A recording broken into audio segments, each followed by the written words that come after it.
You stayed late, you fixed the problem nobody else could figure out. You built the entire presentation from scratch.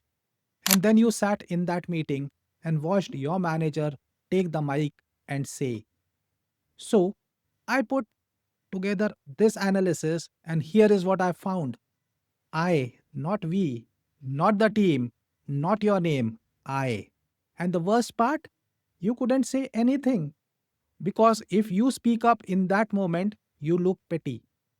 If you stay quiet, you stay invisible. Either way, you lose.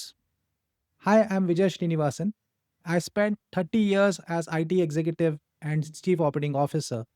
I have sat on both sides of the table, and today I am going to give you three strategies to handle this situation, ranked from safe to bold with the exact words to use. But most importantly, I am going to tell you why this keeps happening to you. Because the real problem is not your boss. The real problem is something most people never figure out. So stay till the end.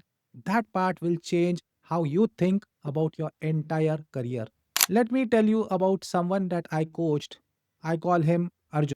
Arjun is a senior developer at a large IT service company. 11 years of experience, brilliant at what he does. He was the one who designed the migration strategy for a major client, the kind of project that saved the company crores. His manager, let's call him Suresh, presented the strategy to the client leadership team. Arjun was not invited to the team, and when the client praised the strategy, Suresh said, and I quote, "Thank you. I spent a lot of time thinking through this approach."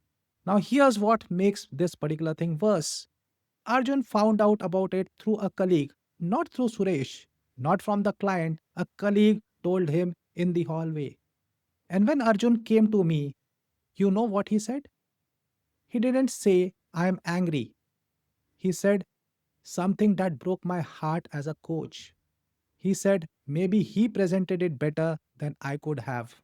Maybe it's fine." No, it is not fine, my dear friends. A Bamboo HR study found out that 63% of the employees say a boss taking credit for their work is the single worst thing a manager can do.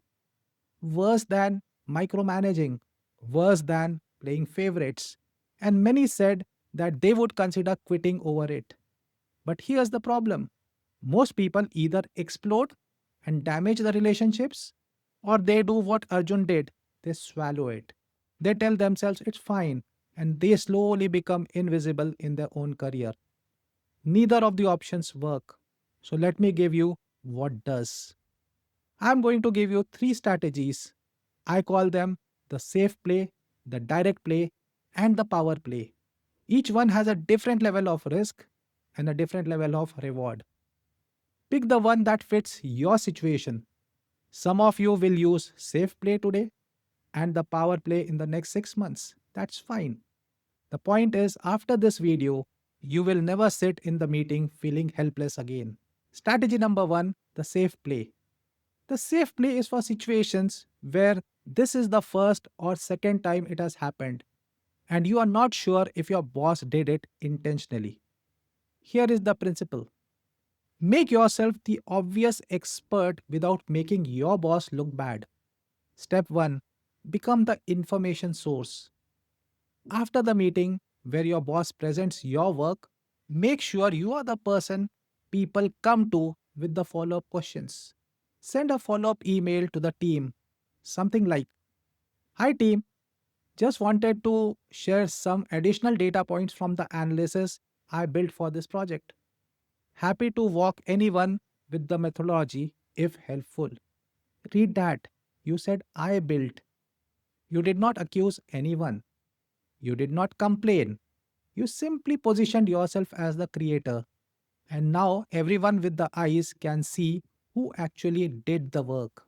Step 2: over prepare for the next presentation. If your boss is going to present your work, have supplementary material ready: additional data, edge cases, backup slides. When questions come in that your boss cannot answer, and they will, of course, you step in politely, naturally, and now the room knows. One of my clients started doing this, And within a couple of months, the leadership began inviting her directly to the strategy meetings, bypassing her boss entirely.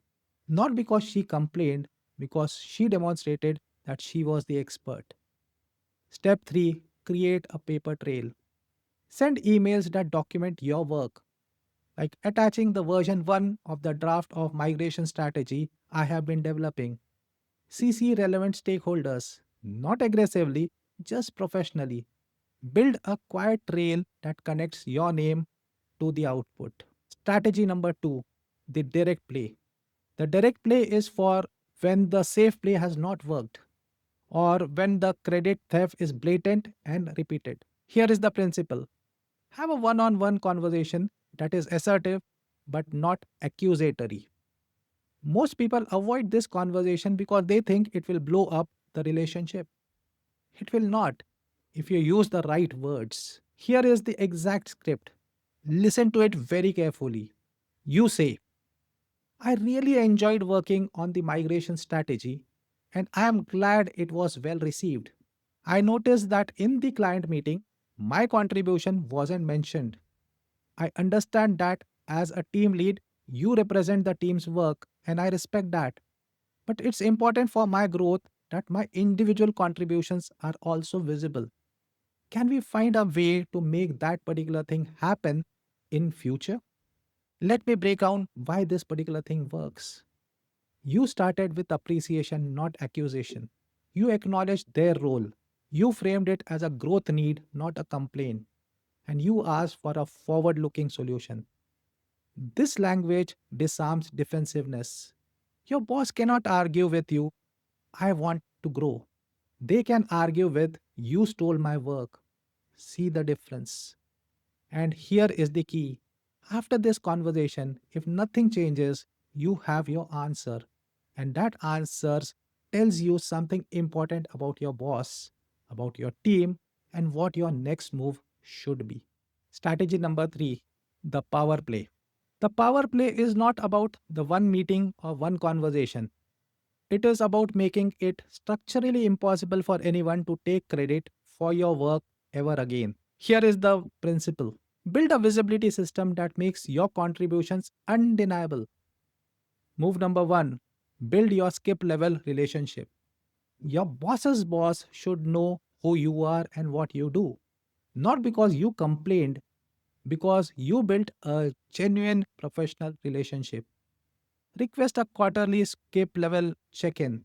Share your perspective on projects. Ask for mentorship. Over time, the skip level leader forms their own opinion about your capability, and that opinion is not filtered through your manager. Move number 2: make your work public before it can be claimed. Present in cross functional meetings. Volunteer for company wide presentations. Post your professional insights on LinkedIn. Share updates in team channels before the formal presentation happens. When your fingerprints are already on the work publicly, there's nothing left to steal. Move number 3: create a personal board of advocates. Identify 3 to 4 senior people across the organization who know your work quality. These are the people who can vouch for you in talent reviews, in promotion discussions, in rooms you are not in. Your boss is one voice. Your advocate network is many voices. And many voices always win. When Arjun, the engineer I told you about, implemented the power play over 4 to 6 months, something remarkable happened. He did not confront Suresh again. He did not need to. Because by the time the next big project came around, the client's leadership team asked for Arjun by name. This is what happens when you stop fighting for credit and start building visibility that no one can take away. Now, here is the part I promised you, the part that most people never figure out. If your boss keeps taking credit for your work, yes, that is a problem with your boss. But if this keeps happening to you across different teams, different managers, different companies, then the pattern is not about them. The pattern is about you. Somewhere along the way, you learn to believe that the work should speak for itself.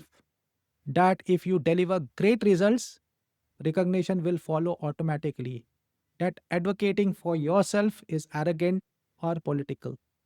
That belief is the real reason you keep getting passed over, not your boss, your belief.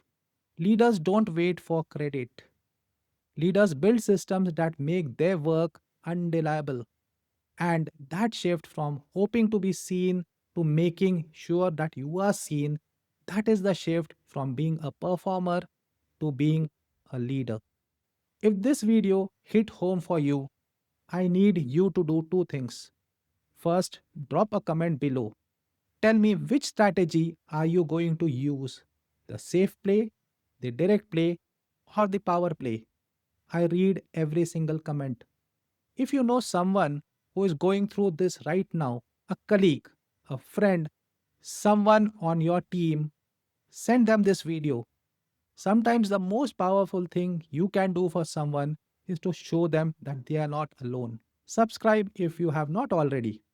Every week, I put on videos on leadership, career strategy, and communication specifically for IT professionals who are done being invisible and ready to lead. Remember, your work is too valuable to let someone else put their name onto it. Now go and claim what is yours. I will see you in the next video. Bye for now.